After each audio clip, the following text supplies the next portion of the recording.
You either were drunk out of your gourd or you were going over to the window peep somebody or both. What starts as a so-called simple guilty plea turns into one of those courtroom moments where the judge immediately realizes something is seriously off. A defendant admits to looking through someone's window at 4:30 in the morning, claims he thought he still lived there, and then the deeper the court digs, the stranger it gets. Was this drunken confusion, reckless behavior, or something even more disturbing? And just when it seems the judge is giving him a chance to avoid a harsher outcome, the defense pushes back on the very conditions meant to keep everyone safe. Stay with us, because this hearing goes from unusual to unforgettable fast. And later, the courtroom is hit with another jaw-dropping moment when a completely different defendant appears to show up still intoxicated. I'm going to take Mr. Gambers first with Mr. Labadie. Dean Labadie Jr., 25W82910. So you understand, I'll take this under that section. I'll take your plea.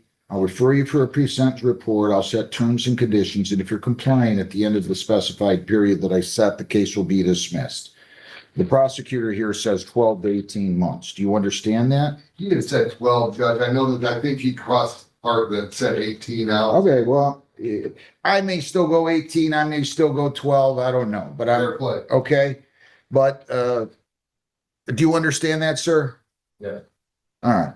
And you understand if you plead guilty, the possible penalties are up to 500 fines, 90 days jail, costs of all those. Do you understand that? Yes. And did you sign, read, and understand the advice of rights? Yes. To the charge of window peeping, how do you plead? Guilty. On November 13 of 25 at 4:37 in the morning, were you at or near 190 Hyde Park Court in Woodhaven? Yes. And you lived in New Boston, right? Yeah. And you were looking inside somebody's windows Yes. at 4:30 in the morning? Yes. For what purpose? Just be honest with me. I'm sorry. Was he intoxicated? Yes? Yes. Well, I can't take his plea if he can't make out a factual Well, basis. I think he has sufficient recollection to be able to handle this. I just think that some of the finer details might be. Well, He recalls looking in the window. why were you looking in the window?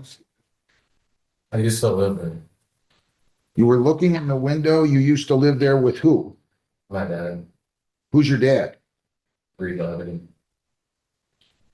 Same name? Yeah. May I, Your Honor? Yeah. So they had previously, that was an address that they had previously lived at. So they had subsequently moved, but he found himself back at that address then. What were you doing looking in what window? I'm not sure. You just looked in the window at 4:30 in the morning? Yeah. Did you know the people that were living there at the time? No, I thought I lived there.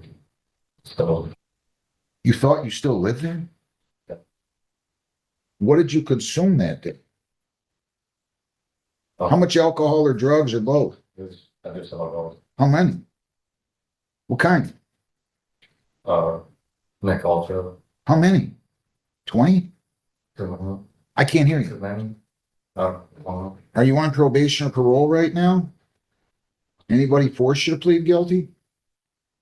I'm going to accept your plea. I find it to be an accurate plea made voluntarily and understandingly. Please accept it. Does he have a drug or alcohol problem? Or? He does. Well, I know, but if he's drinking this much where he doesn't remember and thinks that he was living there at the time, I mean, that's kind of scary. It's not to say that. I think, Your Honor, that I understand your concern on that. I think from my perspective too, though, it's, I think it's better, or at least there's a more reasonable explanation than just walking to a random house. He had previous. I'm just saying, all I'm trying to say nicely here is if he thinks he lives at how long since you'd lived there? Like 2 years. He's going back to a house he hadn't lived at in 2 years. I mean, he must have been seriously under the influence. That's all. Here's what I'm doing. I'll accept the plea. I'll take it under 769. I'm not sorry, 7694A. I'll take it under the Hyder statute 762.11. Refer you for a screening and assessment. You're going to be screened and assessed today and sentenced at a later time. I want you not to go back to 191. These are conditions of your bond. Do you understand that? I'll give you $1,000 personal bond, but you are not to go back to 191 Hyde Court in Woodhaven, not to be within 2 miles of there. You're not to have any contact with the victim at all. You cannot write, phone, see, text, email, or communicate with anybody there. No alcohol, no marijuana, no illegal drugs. I do want him going to NA at least 2 times per week in person.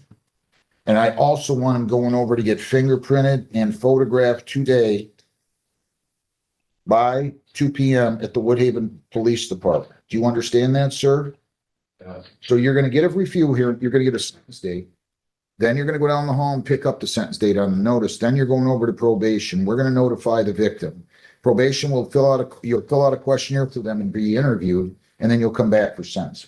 So why don't you give me another date, Lisa? Your Honor, if I may, will the screening done by probation, will that not indicate then that they make a recommendation as to whether or not he has any kind of drug or alcohol problem? Because I think that if we look at it just this one incident, that yes, that there are some concerning aspects of it, but I really honestly do not believe that he has an alcohol problem. It's gonna. He drank so much, he thought, if went into, I'm going to assume that he's been truthful and thought he was going back to his house. That's a blackout to a blackout to a blackout. I mean, if you go back to a place you haven't lived in 2 years and you start peeping through the windows and now you're in here telling the judge that you thought you lived there. I mean, if that isn't indicative of an alcohol problem, I don't know what is. I mean, I'll make a determination after I read the report, but he's going to go to AA. If anything, I think I'm at least a couple times a week too light. Mr. Crawford, you see the AA verification there. So we're going to hand that to you. You're going to give it to your client. He's going to go in person. Judge, is there any way you could delay this now? He's having second thoughts about this. No. Are you kidding me? What do you mean he's having second thoughts? Because I ordered him to go to AA? Are you kidding? There's only one of 2 things that happen here, son. You either were drunk out of your gourd, or you were going over to the window peep somebody, or both. Yeah. Hang on. Listen, I don't appreciate people arguing with me. You can disagree with me. It's okay. Nobody's ever heard me say I'm always right. But in this instance, if I don't order what I just ordered, I'm a bum. If what you told me is true, you thought you lived there. You hadn't lived there in 2 years. Did I misunderstand something? Did I misunderstand something? Then you are kidding yourself. You are kidding yourself. And it's okay, I guess. I'm not going to having second thoughts because he doesn't like the judge ordering him to go to AA twice a week or abstain from alcohol. Which is it? Well, I think it's more so about his condition at the time as far as the knowledge of what he was actually in fact doing. And that was my concern.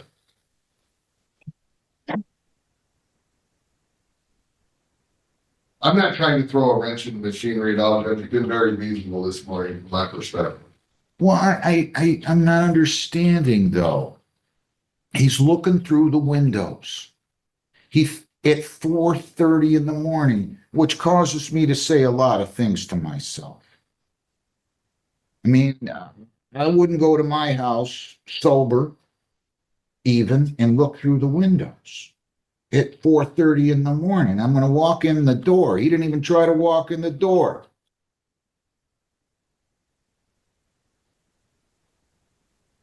I don't know what to say to you. You act like I'm sending you to jail for 90 days.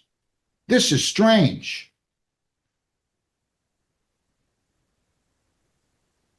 I'll do the screening. We'll see what happens. I'm going to keep an open mind, but he's going AA. I mean, I just cannot imagine a scenario under which I wouldn't order it then. Give me a sentence date, Heather. That'll be February 4th at 9 o'clock. Is that good with you? That's good with me, right? Well, so the AA class will be done in the interim until the sentencing date. Correct. Fair enough. He's gonna go down the hall, he's gonna get his notice, he's gonna get an order for prints, and he's gonna get his bond sheet. My court officer's going to hand him an AA verification. He has to go in person. Every time he goes, he has to have the form signed, and then he'll come back for sentencing, and I'll revisit it, but I don't know what else to say. I'm surprised that he thinks it's unreasonable, and, you know, it's okay, you're entitled to your opinion. It's all right. I don't expect everybody to agree with me. That's not gonna happen. Good luck. We'll see you back. This is exactly where the hearing stops being just awkward and starts becoming deeply revealing. The judge is not reacting to one bad choice in isolation. She is looking at the total picture. A man admits he was outside a home at 4:30 in the morning, admits he was looking through windows, admits he had been drinking heavily, and then tries to explain it by saying he thought he still lived there, even though he had not lived there for 2 years. From the bench, that raises obvious public safety concerns. And the judge's logic is actually pretty direct. Either he was so intoxicated that he blacked out and behaved irrationally, or he intentionally engaged in alarming behavior. Neither option is something a court can shrug off. That is why the bond conditions matter here. No contact, no alcohol, AA meetings, screening, and strict follow-up. Those are not random punishments. They are guardrails. And when the defense suggests the defendant is suddenly having second thoughts right after AA gets ordered, that only makes the judge more skeptical. Be honest, if you were the judge and heard this explanation, would you see this as a one-time mistake or a major warning sign? Thank you very much. And you have to go over to Woodhaven to get printed and photographed. People against Labadie. Reed Dean Labadie Jr. 25W82910. Have you had a chance to review? He pled, by the way, to this under height at a window peeping. That's correct. And he was to go to AANA twice a week. Have you seen that for him? 10 visits. He's been doing that? Okay, Yeah. good. Should I submit this to your clerk for copy? No, that's all right. I trust you. He's gonna need to keep that, okay? Yeah, he's been doing really well on that. Good. Very seriously. Whenever you're ready, I can address the PSI. Yeah, have you had a chance to review the report? We did. We looked it over this morning. I went over with my client. The only real issue is that we had, seems to me like outpatient counseling is a bit extreme. If he's testing twice a week, he's been clean, he's been following the court's recommendation and order.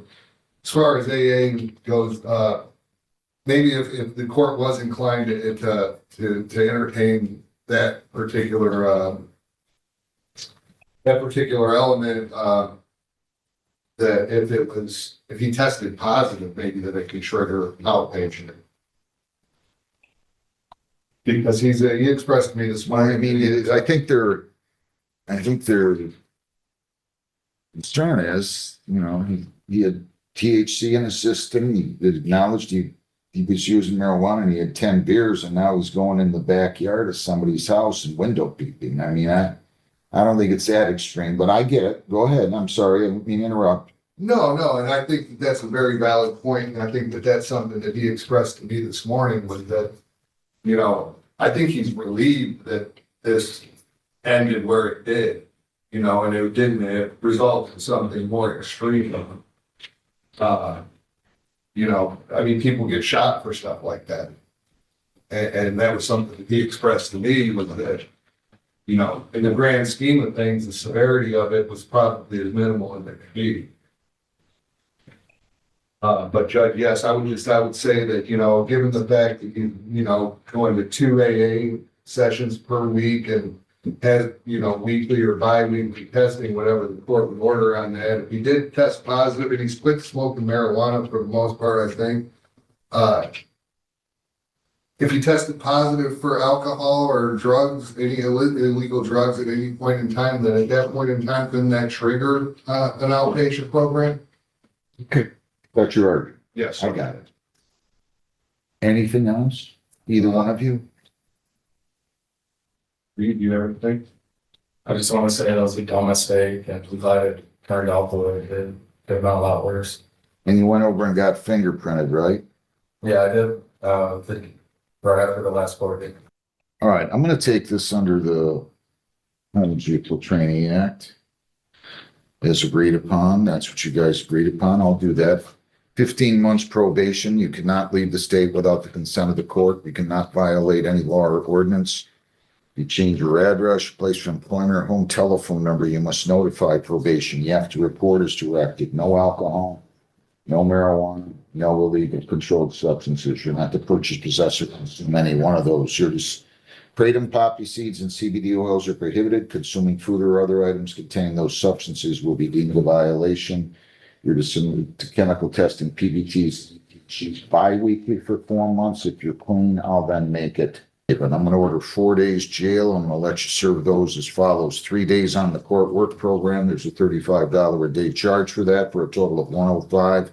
And 1 day or 8 hours of community service, which you have to complete in this case by March the 20th. I am going to order that you continue attending AANA twice a week in person until you're in outpatient treatment. I'm going to order outpatient treatment as well.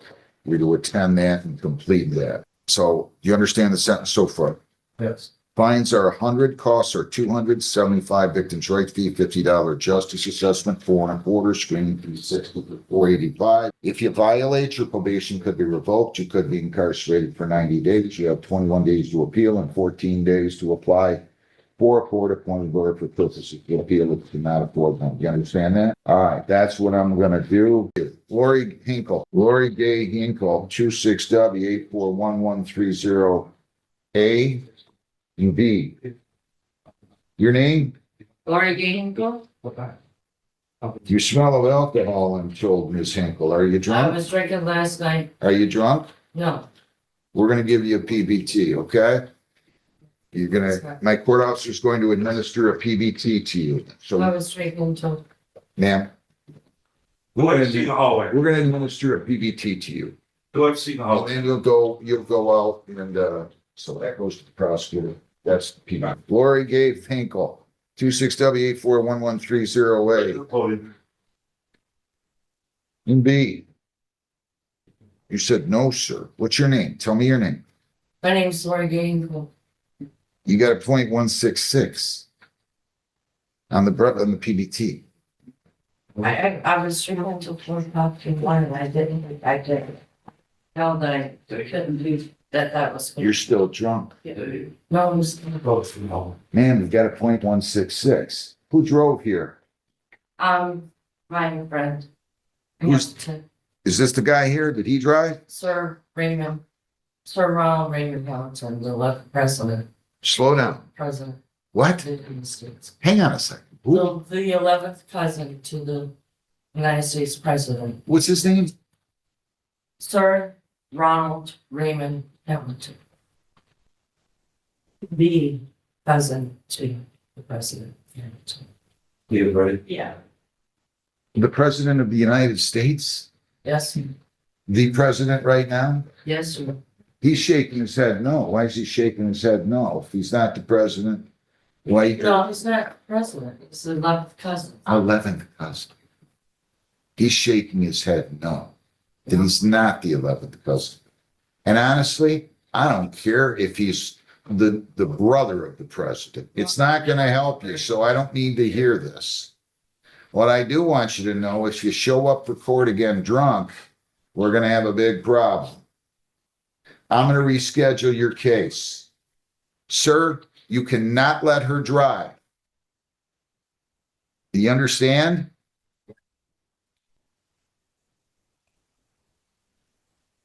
Thank you, Judge. No. Well, you got to, Pledge allegiance. I'm sorry, Pledge allegiance. pledge allegiance? Is that what you said? Yes. I'm unjustified. Just relax. Heather, give me another date, will you please? I should probably have you locked up until you go down. Give me another date. We could do February 18th at 9:45. Come on up here, sir.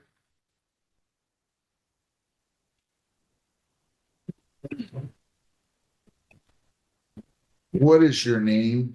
My name is Ron and Did you drive her here? Yes, I did, in fact, mom and alcohol when she got up. You live with her? She stayed with me last night. She asked me 2 days ago if I'd come with her. So really happened. She left my house when she got, Is she gonna have access to a motor vehicle? no. Not that bad. Do you own a motor vehicle, ma'am?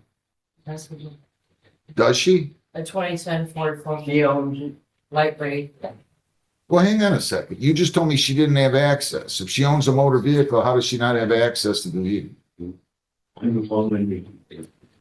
Not just. I picked him last night. Go down the hall, get your new date. It's going to be February 18th For your 18. at 9:45 in the morning. You think 45 an hour, no alcohol. Don't show up drunk. Yes. Don't show up after consuming alcohol. Okay, sir. We understand? Okay. Sure. I'm gonna let her go. I'm gonna trust you're not gonna give her those keys. Thank you. I'm trying to try to get her into a treatment center for alcoholism. All right, let's not have any further discussions here, okay? Okay. That's what I'm gonna do. Do not drive. Do you understand? Yes, Do not drive. You understand? Yes, Sir. What this hearing ultimately shows is how quickly courtroom credibility can rise or collapse based on behavior, honesty, and common sense. In the first case, the judge allowed the defendant an opportunity to avoid the worst possible outcome, but only with serious conditions attached: probation, testing, abstinence from alcohol and drugs, treatment, AA or NA attendance, work program consequences, community service, and the clear warning that any violation could land him in jail. The broader message was unmistakable. The court was willing to give structure and a second chance, but not at the expense of public safety. Then the second defendant walked in and created an entirely different kind of crisis by appearing to be under the influence in court itself, forcing the judge to deal not just with the case, but with immediate safety concerns about driving and decision-making. Across both moments, the judge's message stayed consistent. Accountability comes first, excuses come second. If you found this case as shocking as we did, make sure to hit that like button. Share your thoughts in the comments, and don't forget to subscribe for more jaw-dropping courtroom breakdowns. Go down the hall. They'll give you a notice. Thank you.